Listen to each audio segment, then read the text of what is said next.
Boa noite, queridos, graça e paz, tudo bem? Estamos aqui mais uma vez para mais uma palavra, para nos fortalecer, para nos edificar. Eu quero agradecer você que tem nos acompanhado pelo canal, tem curtido nossas mensagens, tem compartilhado. Quero pedir que você continue compartilhando, trazendo novas pessoas para conhecer o canal, para acompanhar nossas mensagens. Isso é bom, o canal crescer. Amém? Quero também pedir, se você tem liberdade e alegria no seu coração e quiser contribuir para o crescimento da divulgação da palavra por intermédio da Vida Plena, se você quiser, você pode enviar a sua contribuição através de um depósito, de um TED, de uma transferência bancária para a conta Banco do Brasil, Banco 001, agência 1022, dígito 7, conta 23428, dígito 1. A conta está logo aí abaixo, né? Logo aí abaixo no corpo desta página, tá bem? Então, dito isso, vamos começar a palavra de hoje e eu queria que você abrisse a sua Bíblia em Gênesis capítulo 1, eu vou ler o versículo 26 e 27, mas antes eu quero dizer para você que é importante a gente entender como as coisas começaram, como que tudo isso começou, porque no início, o plano inicial de Deus é que a gente não tivesse doença. Deus não criou o homem para morrer, Deus não criou o homem para adoecer, Deus não criou o homem para perecer, Deus não criou o homem para viver uma vida ruim, sabe, com todo esse tipo de problemas, com ódio, com maledicência, com o mal imperando no meio da sociedade. Não foi esse o projeto de Deus. Lá no começo a gente vê que Deus criou com a sua própria natureza. E isso nos indica, né, que Deus não nos criou enfermos, mas com saúde, com a sua saúde, com a saúde de Deus. Em Gênesis 1, versículo 26 e 27 diz: E Deus disse, façamos o ser humano a nossa imagem conforme a nossa semelhança. Tenha ele domínio sobre os peixes do mar, sobre as aves do céu, sobre os animais domésticos, sobre toda a terra e sobre todos os animais que rastejam pela terra. Assim Deus criou o ser humano à sua imagem, a imagem de Deus o criou. Homem e mulher os criou.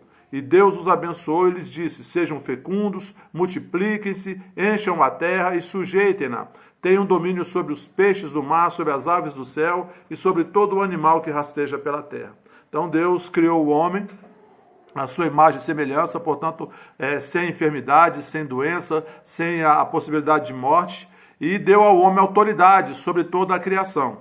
Mas quando o homem pecou, a natureza de Deus se retirou dele, e sendo assim, o homem já não possuía mais a saúde depois que a natureza de Deus saiu, e a doença passou a dominar o homem, porque a vida de Deus, a Zoe, a própria vida de Deus na sua essência, se ausentou da humanidade.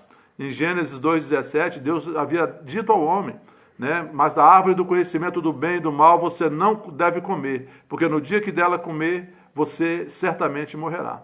Deus avisou o homem, orientou o homem, esclareceu ao homem, mas o homem resolveu desobedecer, decidiu desobedecer. Deliberadamente foi contra a orientação de Deus. E aí o que aconteceu? O homem ficou separado de Deus, ele morreu espiritualmente, porque no momento em que o homem comeu ali do fruto daquela árvore, os seus olhos se abriram, ou seja, ele deixou de viver no espírito e passou a viver naturalmente, viver pelos sentidos, ou seja, ele morreu espiritualmente, ele ficou separado de Deus.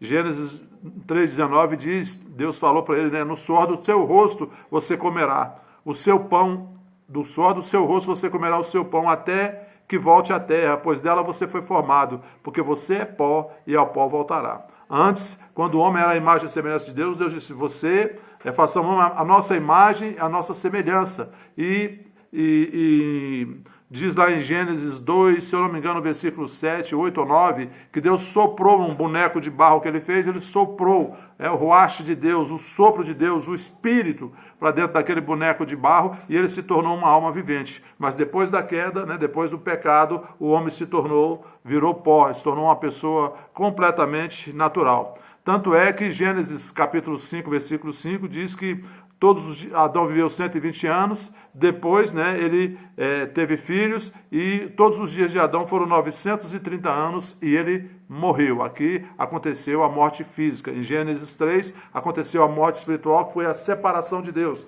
O homem perdeu a natureza de Deus, né, e em Gênesis 5 aconteceu a morte física. Né, e lá em Gênesis 6, no versículo 3, Deus estabelece então um limite para o homem. Deus diz assim: então o Senhor disse, o meu espírito não agirá para sempre no ser humano, pois este é carnal, e os seus dias serão 120 anos. E aí o homem ficou separado de Deus, e sem a natureza de Deus, sem a orientação de Deus, sem a inspiração do Espírito Santo, e o homem começou a sua trajetória na terra, agora sem a presença de Deus, porque lá em Gênesis 3 diz que na viração do dia, todos os dias Deus vinha ter com o homem, conversar com o homem, né, com Adão, e agora Adão já não tinha mais a presença de Deus, já não tinha essa assistência de Deus, e o homem separado de Deus, ele não sabia mais como Deus era, ele foi perdendo o registro, foi perdendo a memória daquilo que ele viveu com Deus. E aí a gente vê na história da humanidade o homem sempre procurando preencher esse vazio que estava no seu interior, buscando, né, atribuir divindade a tudo que ele não compreendia, tudo que extrapolava a sua compreensão, que para ele era algo sobrenatural, ele atribuía divindade, né? E o homem então, separado de Deus, não sabia mais como Deus era, pois havia uma barreira entre Deus e o homem. Essa barreira era o pecado, porque o pecado não permitia que o homem visse Deus, se aproximasse de Deus. Em Romanos 3:23 diz, pois todos pecaram e carecem da glória de Deus, né? Todos pecaram e estão separados de Deus, diz outra versão. No Antigo Testamento, no Velho Testamento, muitos homens tentaram dizer como Deus era, mas ninguém tinha visto Deus. Então as pessoas tinham tudo o que era sobrenatural, eles atribuíam divindade, mas eles não sabiam como era Deus. Quando Jesus veio a essa terra, né, em João capítulo 1, no versículo 18, João diz, ninguém jamais viu Deus. O Deus unigênito que está junto do Pai é quem o revelou. Quem é o Deus unigênito? O Filho, Jesus Cristo. Entretanto, o Filho, Jesus, o revelou e trouxe Deus ao nosso nível quando se fez carne. Deus se tornou homem, né? Veio ao nosso nível. Isso está escrito lá em João 1, versículo 14, quando diz, e o verbo se fez carne e habitou entre nós, cheio de graça e de verdade, e vimos a sua glória. Glória como do unigênito do Pai, o único gerado pelo Pai. E quando nós vemos Jesus, então, querido, nós sabemos como Deus é e como é a sua vontade. Vendo o que Jesus faz, vendo o que Jesus fala, nós vemos Deus se expressando, Deus expressando a sua vontade. Hoje nós temos a palavra de Deus que expressa claramente a vontade de Deus.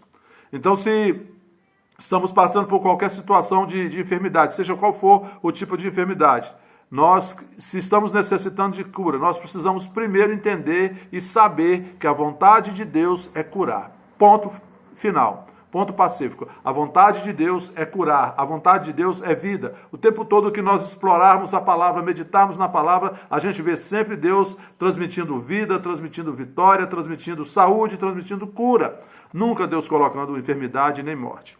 Em Romanos 10:17, quando diz que a fé vem pelo ouvir e ouvir a palavra de Deus, a fé para crer que Deus cura, vem de ouvir a palavra. Quanto mais nós ouvimos a palavra, cresce em nós a fé para produzir todo tipo de milagre, seja qual for a área que nós necessitamos. Se a nossa necessidade é cura, a palavra ela é capaz de produzir fé para a cura. O que nós precisamos fazer? Nós precisamos, como diz Romanos 12:2, não nos conformarmos com o mundo, mas nos transformar pela palavra de Deus. E o que o mundo fala o tempo todo? O mundo, querido, fala sobre doença, o mundo fala sobre enfermidade, o mundo fala sobre morte, o mundo fala sobre derrota. Nós não podemos nos conformar com o discurso do mundo, nos conformar com o sistema do mundo, porque esse não é o sistema de Deus. Em Deus não existe morte, não existe doença. Por isso nós precisamos nos revestir com a armadura de Deus. E a armadura de Deus, querido, é a palavra. Quando você olha todos aqueles aspectos ali da armadura de Deus, que está descrito em Efésios capítulo 6, a gente vê que cada aspecto daquele é a palavra.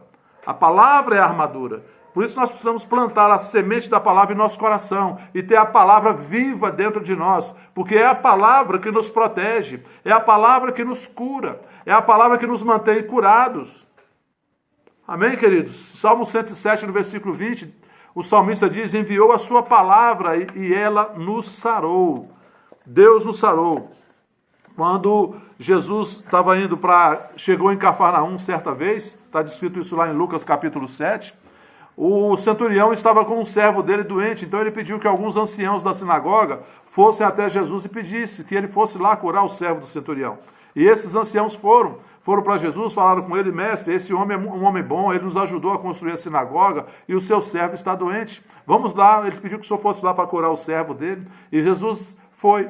Quando Jesus estava chegando, estava no caminho, o centurião mandou uma pessoa e falou: olha, Senhor, eu não sou digno que o Senhor entre na minha casa, mas dá uma só palavra e o meu servo será curado. Eu sou homem sujeito à autoridade e eu sei, quando eu mando, vai, vai. Quando eu falo, vem, vem.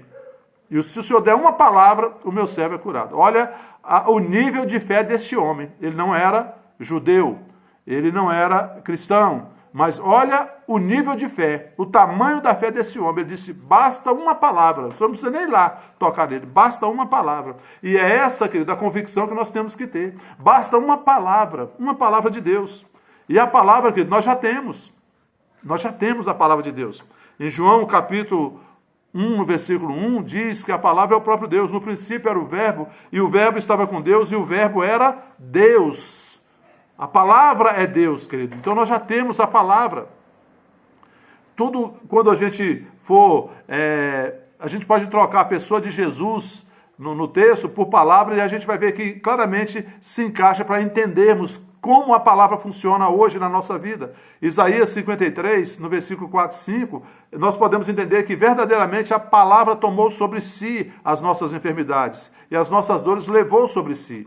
E nós o considerávamos como aflito e ferido de Deus e oprimido, mas ele foi traspassado pelas nossas transgressões e moído, esmagado pelas nossas iniquidades. O castigo que nos traz a paz estava sobre ele, e pelas suas pisaduras fomos sarados. A palavra carregou as nossas enfermidades, a palavra levou as nossas dores.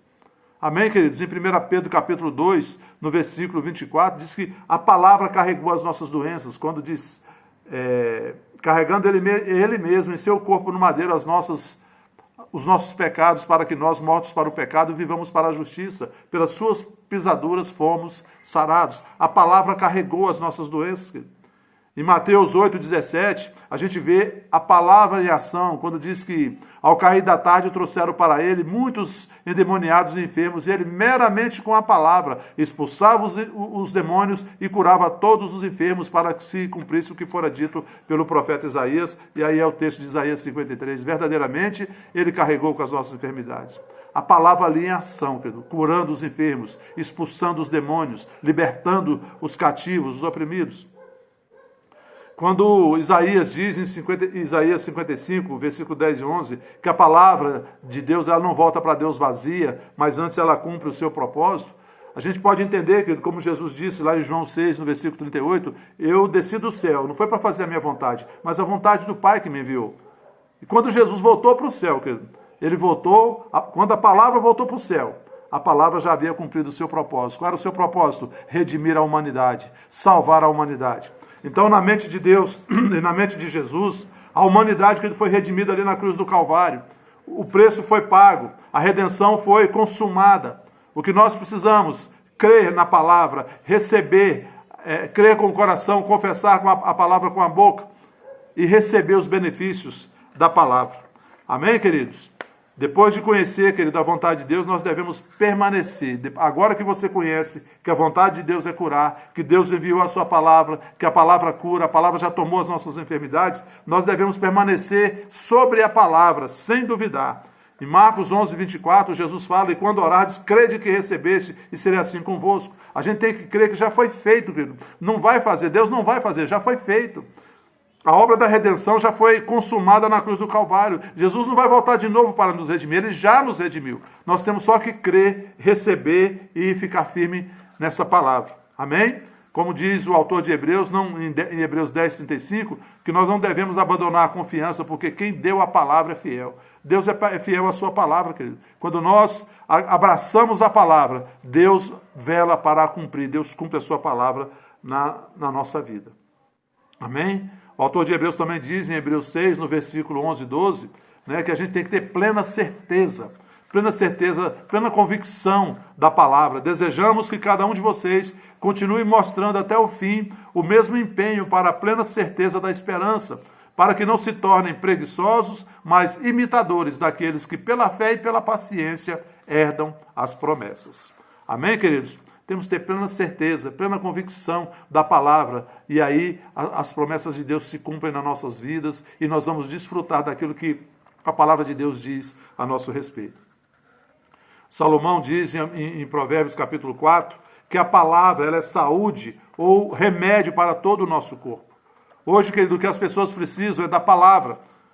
Salomão diz, filho meu, atenta para as minhas palavras, aos meus ensinamentos inclina os ouvidos, não os deixe apartar-se dos teus olhos, guarda-os no mais íntimo do teu coração, porque são vida para quem os acha e saúde para o seu corpo. A palavra, querido, é que nos traz saúde nos dias de hoje. Nós precisamos nos agarrar à palavra. Amém? Crendo que Jesus já nos redimiu de doenças e enfermidade. A morte e a doença entraram pelo pecado, como diz Romanos 5,12. Mas a vida e a saúde entraram com a vida plena que Jesus Cristo pagou o preço na cruz do Calvário para que nós vivêssemos. Isso está lá em Romanos 5, versículo 15. Então, queridos, o remédio deve ser achado na redenção de Cristo. Na cruz está o remédio. Na redenção que já foi consumada ali na cruz está o remédio. Nós já fomos curados. Atos 10:38 diz, como Deus ungiu a Jesus Cristo de Nazaré com o Espírito Santo e com poder, o qual andava por toda parte fazendo bem e curando a todos os oprimidos do diabo. Enfermidade, querido, é opressão maligna. A raiz é uma opressão do diabo. Começou lá no Jardim do Éden, na desobediência. Então toda enfermidade tem uma raiz no inferno, porque foi através da desobediência de Adão que entrou a doença. Deus não tinha doença para colocar em Adão nem no homem, mas por causa da desobediência, o homem saiu de debaixo do governo de Deus e entrou debaixo do governo de Satanás, e aí a doença entrou na trajetória humana.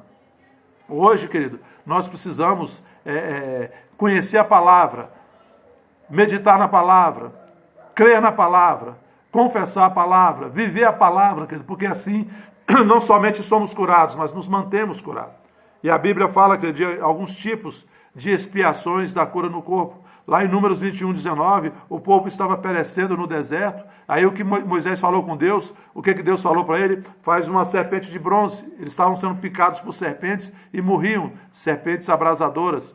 E aí, quando eles olhavam para aquela serpente que Moisés fez, que Deus mandou ele fazer, eles eram curados. Aquela serpente que ele tipificava Jesus, porque o próprio Jesus diz em João capítulo 3, no versículo 14 ao 18, quem olhar para aquela cruz terá saúde divina. Ele diz lá em João 3, no versículo 14 ao 18, e do modo porque Moisés levantou a serpente no deserto, assim importa que o Filho do Homem seja levantado, para que todo o que nele crê tenha a vida eterna. Porque Deus amou ao mundo de tal maneira que deu o seu Filho unigênito, para que todo o que nele crê não pereça, mas tenha a vida eterna. Porquanto Deus enviou o seu Filho ao mundo, não para que julgasse o mundo, mas para que o mundo fosse salvo por ele. Quem nele crê não é julgado, mas o que não crê já está julgado, porque não crê no nome do unigênito Filho de Deus. O julgamento é este, que a luz veio ao mundo e os homens amaram mais as trevas do que a luz, porque as suas obras eram más. Jesus estava falando que aquela serpente que foi levantada por Moisés ali no deserto, aquela serpente de bronze, tipificava o Filho do Homem, que também seria levantado na cruz. E todo aquele que olhasse para a cruz e se identificasse com aquela obra que estava sendo realizada na cruz, não pereceria, mas teria a vida eterna. Amém, queridos? Colossenses fala algo interessante que a gente precisa entender, que as coisas do Antigo Testamento são sombras daquilo que haveria de ser revelado na nova aliança. Colossenses 2,17 diz, porque tudo isso tem sido sombra das coisas que haviam de vir, porém o corpo é de Cristo. Amém, querido? Então, Jesus mostrou a realidade. O Filho do Homem foi levantado naquela cruz para redimir, para salvar, para curar, para libertar a humanidade. Hebreus 8,5 mostra claramente isso, né, que Paulo está falando em Colossenses. O autor de Hebreus diz, no versículo 5 de Hebreus 8, os quais ministram em figura e sombra das coisas celestes, assim como foi Moisés divinamente instruído, quando estava para construir o tabernáculo, pois diz ele, vê que faça todas as coisas de acordo com o modelo que te foi mostrado no monte. Tudo aquilo era sombra do que Jesus haveria de nos revelar na nova aliança. Amém, queridos? Em Hebreus 10:1 ainda, também o autor de Hebreus diz, ora, visto que a lei tem sombra dos bens vindouros, não a imagem real das coisas, nunca jamais pode tornar perfeitos os ofertantes, com os mesmos sacrifícios que ano após ano, perpetuamente eles oferecem. Amém, queridos? Então Jesus Cristo já veio, ele já realizou a redenção, todas as enfermidades foram colocadas sobre ele naquela cruz, ele as carregou para que nós vivêssemos uma vida plena. Amém, queridos?